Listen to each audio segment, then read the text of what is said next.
One Kabal, fun for the whole family. Exploring my friend's basement arcade. Let's check out Stringer's place. I flew to Atlanta, and my friend saw that I was coming to Atlanta. I met this gentleman in Chicago last year. He's a friend of Retro Ralph's. Introduce yourself, my friend. I'm Stringer on YouTube, Dylan Stringer Films. So I'm here as his home arcade. We're here to check it out, as you see.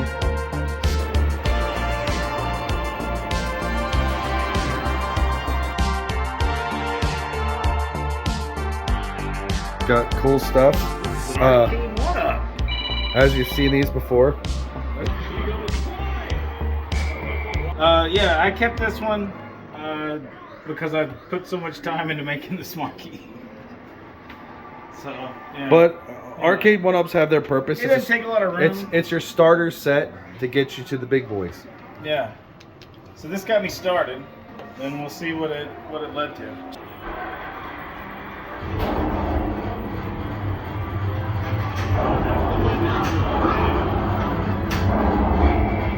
So after you did your arcade one-up and you start doing it, what was your first machine that you restored or got? First machine I restored would be Skee Ball, but the first machine I got, they got me two big machines. It was Mortal Kombat 2, which is an all-time favorite. I haven't done anything to this. It's still the way it was when I purchased it, except for I rebuilt the monitor.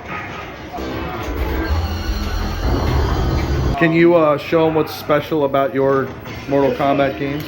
It's running the Mortal Kombat Plus ROMs, which are really cool. The game's different, like you did a little extra time with fatalities. You can unlock the hidden characters to play with them, which I haven't done yet because they made it so hard to do. Can you mute that for me? And this is also cool because it's running on a switcher with Mortal Kombat 1, so if you hold down the two start buttons for 3 seconds, and it'll boot up MK1. And until I put together an MK1 cabinet, I'll have two in the same one. But I wouldn't put any more games in there because I never want to drill a run button in the original Mortal Kombat control panel, which no one should ever do. But then we got 3, so that works, and that's running just one more. But it's also running the MK Plus ROMs, which are really cool. The guy that actually wrote the code is the one that hooked me up with this, Paul Exter, really great guy. And as you can see, it's got like all the hidden characters you can play with. They're all through the game. And there's actually more hidden characters throughout that, which is kind of neat. But you can tell this gentleman's first start into arcades were one-ups. They were one-ups. I still got some one-ups, actually. He has a Buck Hunter one-up, as you can see. I kept that, and then I made it where it works on a projector screen. And it works great. You got my 2 lines, stay right behind the lines, and then it works good. Would you like to show us your turtles? And this has a little something special in it as well. Well, this was a golden team, 98 on Facebook for $150. And I knew it had to be it was a Konami cabinet. It had to be either a Turtles 2 or a Simpsons, most likely maybe X-Men. Because the 2 speaker girls you pointed out earlier. It was the Turtles in Time. The graphics were too old or too messed up to save, so I just I'd rather have I like the iconic Turtles better than the Turtles in Time, so I made it in the Turtles in Time. But I didn't have the board, so I'm running a PC with Groovy Main, which makes everything it's pixel perfect and it switches the resolution the game was originally intended, so there's no tearing and there's no lag, but you could also add extra games to it, like Turtles in Time, Simpsons. We got the Boys of We do have the Boys of Him and I were just playing some Battletoads, and it plays just like it. It ran well. I forgot it is on there. Also, he did put a LED light in here, and it looks 1,000 times better. It's a lot nicer, as you can see, a lot brighter. Looks really nice. You want to tell us how much you got this for and how long it took? Well, and it is the nice As you can see, diamond plated version. A lady was nice enough. It's actually the same woman that sold me the Mortal Kombat 2 the same day. Sold me this Getaway for $500. However, the DMD wasn't working. The rubbers were, you know, whatever bad. But they always fall apart. And at this point in time, I had never rode a pinball machine. I had never recapped a monitor. I didn't know anything. So, but I've always, this is a game. This and High Speed were the games I played when I was a kid at the arcade. I always would go to. So I really wanted this game. So I thought she was going to get a restraining order because I kept messaging her about the game, and finally, you know, she returned my calls or whatever. And we're still friends on Facebook today. She gives me the game. I put a color DMD in it. It was the DMD board was bad, so I got a Rotten Dog DMD board, and then cleaned it up and put the LEDs in it. And then since then, I've learned a lot more. So I've made some mods. I've got to fix that, but 3D printed the Donut Heaven. Can you show us some of the mods you've done to it? Yeah. So these cars, I saw them for a couple $100, but instead I went to Lowe's and paid $5 for that and a cop car. And just learn how to use LED diodes and resistors, and I've got them wired into the flashers and GI lamps using opto isolators, so it doesn't mess up the game. And then I've got the Pinduino from Professor Pinball. And the beautiful color. Yeah, going through the. These things make these games look so modern. The color DMDs.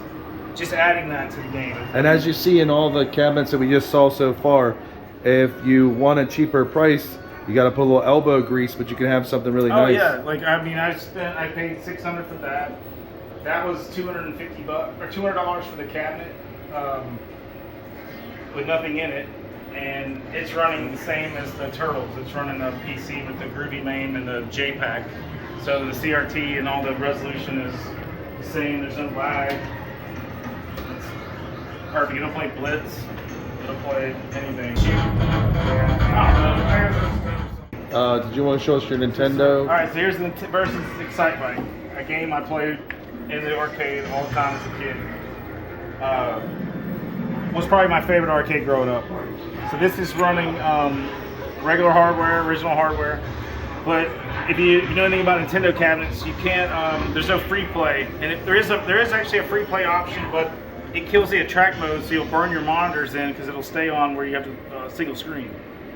So instead of drilling holes like a lot of people do for a coin button, I researched how to use capacitance touch switches. You remember Grandma's old lamp back in the day where you could touch the lamp and it would turn on, different shades. So I was like, well, how do you do that? So I looked it up, and I've got it hooked to the bolt down here, the security bolt. But if you tap the bolt, it's like adding a coin. You could also add a coin, but this way you don't have to pay for it, and it's free. So you can play the game. So here's another cool thing. So the high score saves, I've got this board, and you hold down player 1, I believe, and then you hit the player 2 joystick. We were already on this place. But it's got a bunch of games on the other side of the board. So it's got Excite, it's got Mighty Bob Jack, Excitebike again. Got Super Mario Brothers, and see if you go back to the original other side, my game's still playing. So, and can you show them how you hook the game up for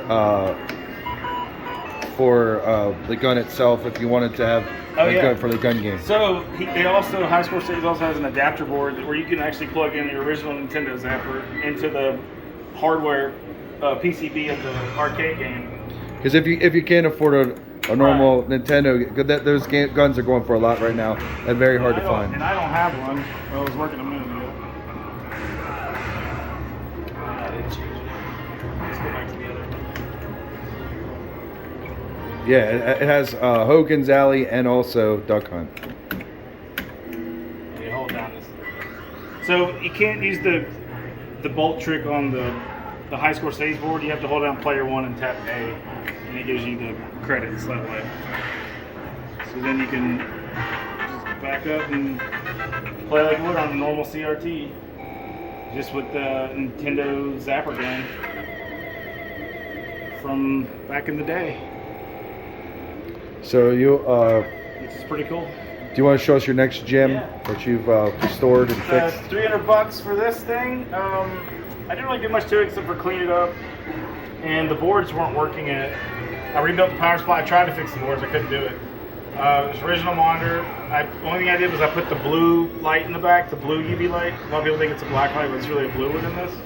And then I added just a Raspberry Pi that only boots into Space Invaders, and it plays perfectly. They already had a coin button drilled in here. I left it the way it was, but the sound and everything plays like it should.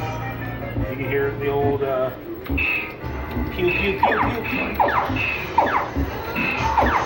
But and that's running with just a composite cable and it's a black and white monitor, so it's really easy to hook up. Operation Wolf. This is like it's probably the second or third game. This is the first game I ever repaired, and then I found out it's the second hardest game ever to repair. Now, who did you watch on YouTube, or where did you learn to become the guru that you are now? So many people. Joe's Arcade. I learned that this was the second hardest game to repair after pole position, and they don't like to touch them. Watch them. Mike's Arcade, John's Arcade, but mainly for what got me really into learning like how to fix the monitors and redo like the chassis was he used to go. He has two channels. Your MK Source and Mike's Amateur Arcade Monitor Repair. I cannot stress that channel enough. If you want to learn how to totally rebuild K7000 chassis with your eyes closed, watch his channel. He's just perfect about that. And 3 years ago, I didn't know anything. I didn't know how to do any of this stuff. I had no idea. I was with you. I did the same kind of deal. But this, I put a little micro switch behind one of these. Oh, there it is. So it touches it when it touches credits, it, and that gives it credits you that up. gives you credits. Yep. This rebuilt the power supply, fixed the boards. The audio was really messed up on it, so I got to put a preamp on it like a car, and then turn the preamps turn the amplified sound that's coming out back into preamps, and then use a different amplifier, and the sound's clean now. But everything works. And this is actually a light gun game. A lot of people think it's like a potentiometer game like Terminator 2, but it's actually a light gun with a diode, so it does matter where you aim.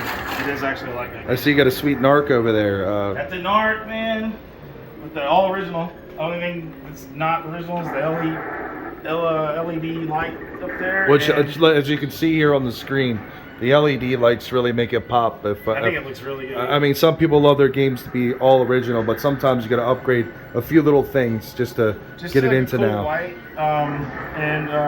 or just I guess the warm white, but the grommets, and these were rusted out, but I stuck them in a drill. Got some Novus 2s. Tell us about your Star Wars environmental cab here. Found this from a lady, $700.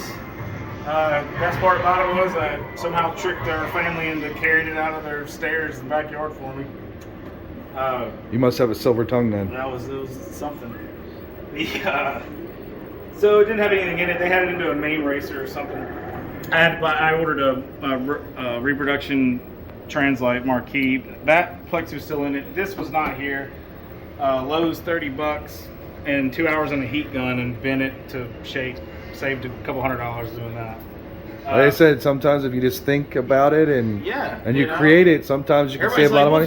And look at it; it looks like it was made. I mean, it's beautiful. I mean, it's not bad. It's put a piece of T-bone in there. Tell us about what's inside. So this is the Glenn's the GRS yoke. And if you're familiar with that, it's on Amazon. I got on his Kickstarter campaign. He was starting it. It's really awesome. It's a great replacement yoke for an original arcade game.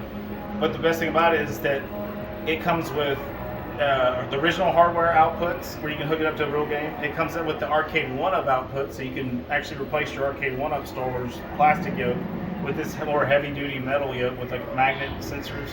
And also it has a USB, so you can actually hook it up to a computer and use it for anything you wanted to.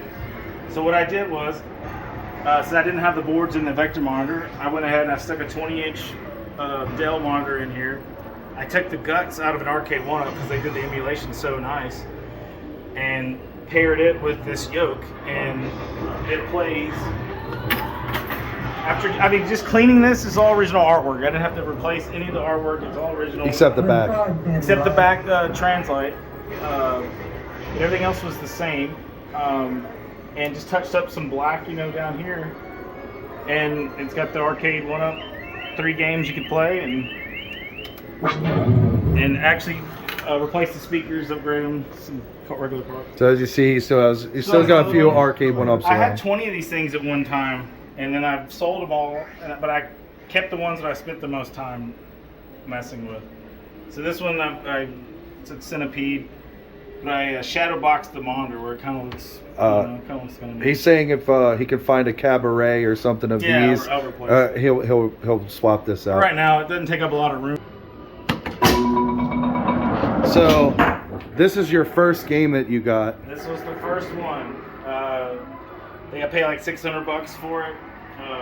It was pretty in rough shape. It worked, but after actually putting 2 gallons of Bondo to redo this whole ramp, Todd Tuckey actually helped me find the original cork, the right cork you're supposed to use.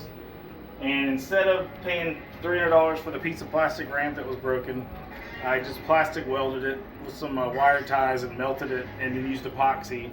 And yes, Todd, if you want one of these, yes, go to TNT Amusement. Todd is the king of shuffle bowls and you can repair them yourself. I mean, instead of paying a couple grand to fit, to buy all the parts and everything. I mean, that's what him and I were talking about earlier. $50, So this is, if you want nice stuff, if you can't afford to pay for it, you got to make nice stuff. Some good spray paint. Spray paint this, paint it red yellow. Your hang on here. What is it working? Okay, this is not working. It was working fine until I started trying to be clever and add some timekeeper RAM so it would keep the high scores.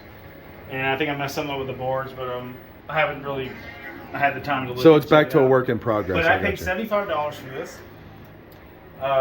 It looked like it'd been underwater for 20 years. But the original boards actually worked after I got all the rust off of them. But this entire cabinet I had to cut from this part down is all, I rebuilt that from scratch. Just brand new. It was so rotten. But I did that and got the graphics from UK, the arcade graphics in the United Kingdom. The only place that has the bottom part, and they came out great. Original marquee, everything. You have a claw machine? $200. Cleaned it up.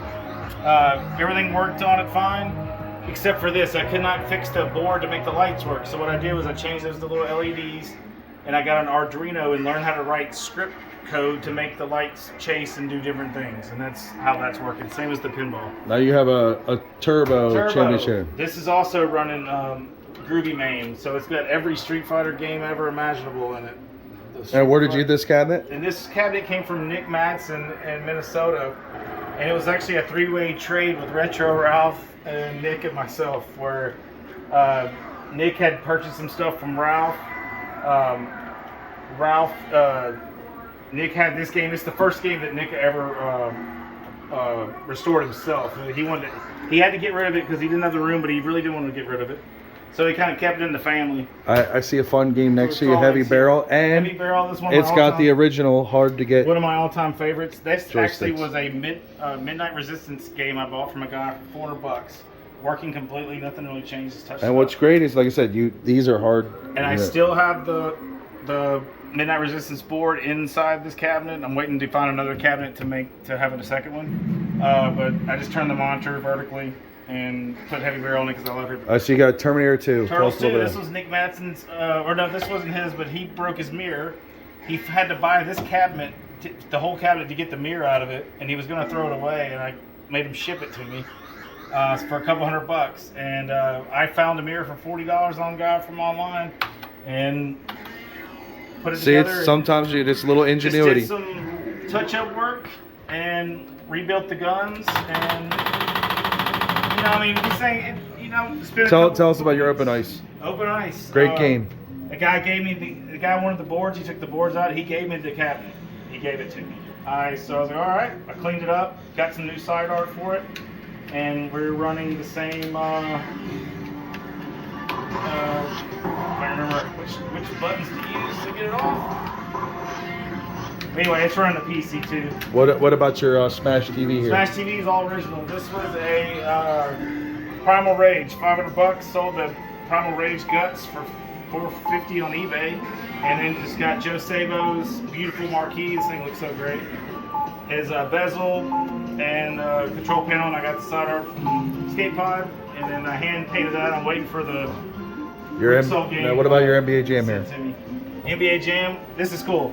It's running NBA Jam Tournament Edition, original hardware, but it's running the rewind ROMs. So what that does, it allows you to play Mortal Kombat characters, but also this is for the first time ever, Michael Jordan is in the game.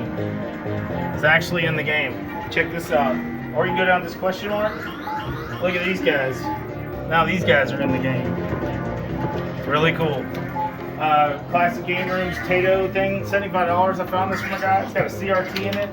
It plays Zookeeper, Arkanoid, Raston, Jungle Hunt. It's really cool. It's an underrated. It almost looks like a one-up. And before I leave his basement, this is one of my favorites. I love Daytona. It's a great game. Such a great game. This works. They're linked up, and they'll show you the bit kit. This is really neat. So FPGA, the bit kit.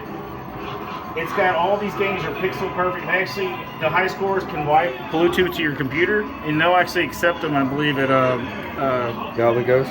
Yeah. So you're looking at all these, but Pac-Man, Burger Time, like it's great. You just hit. You can do it without drilling extra buttons.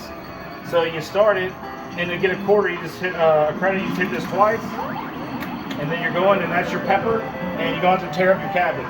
You want to show us the last gem of your collection, your golf? Well, yeah, this is a 20. And he also does stream. It was a 2017 Golden Tee Live. Used to have a monitor on. I took that off. I think I paid $150 for a guy. It didn't work. But another guy hooked me up with some parts, and now it plays Golden Tee 2020 or Silver Strike Bowling Live or Power Putt Golf.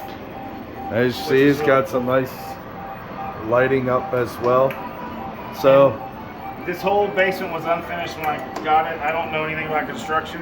I did all this myself, except my friend helped me pour the epoxy floor. And it's awesome with the epoxy floor, as you see.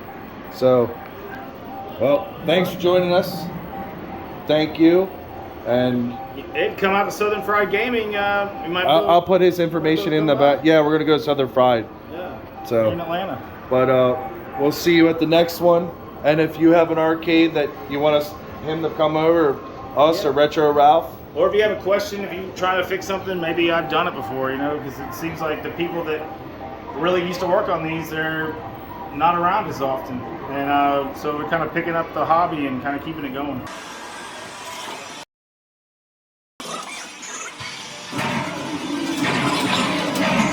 Well, thanks for watching. See you on the next one.